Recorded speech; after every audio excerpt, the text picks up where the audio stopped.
Camat ini nanti dia akan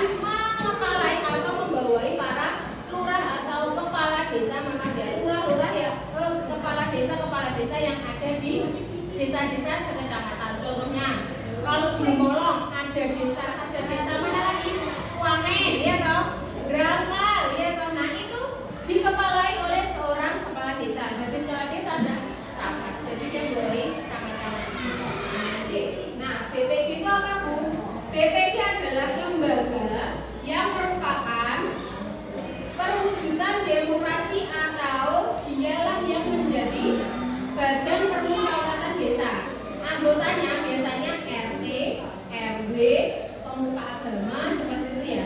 Tugasnya untuk apa? Menampak, silakan dikerjakan dulu. Sebutkan tugas dan wewenang dari kepala desa dan juga perangkat desa seperti itu ya.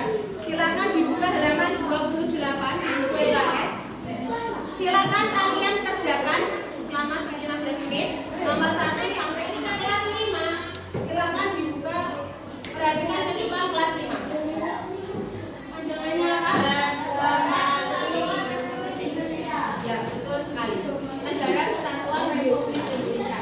Kalau tadi lingkupnya paling kecil adalah desa atas atasnya ada kecamatan, atas kecamatan itu ada kabupaten, atas kabupaten ada negara atau kesatuan seluruh wilayah Indonesia. Kalian bisa perhatikan peta di sana.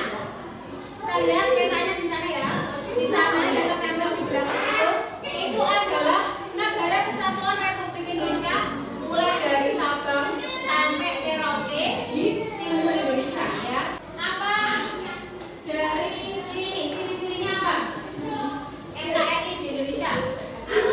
Negara Kesatuan, terus betul. Jadi negara kita NKRI itu satu dunia itu tidak cuma Indonesia.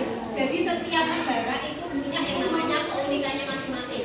Kalau negaranya kita itu adalah negara kepulauan. Tahu kepulauan? Kalian tahu nggak? Kalau Indonesia itu lebih dari 17.000 pulau, 38.000 provinsi ya. Dulu baru hanya 30 provinsi. Kita punya semboyan yaitu apa? Bhinneka Tunggal Ika. Setiap pulau, setiap suku itu memiliki yang namanya keunikannya masing-masing, keberagamannya masing-masing. Nah, ciri-ciri dari negara kita yang pertama apa, Mbak? 1, berdaulat. Jadi negara berdaulat dan mandiri. Jadi tidak terpengaruh oleh negara lain. Mungkin kalau kita dulu dijajah ya, tapi sekarang kita sudah berdaulat, mandiri, diakui oleh seluruh dunia bahwa kita merdeka. Tanggal berapa kita merdeka?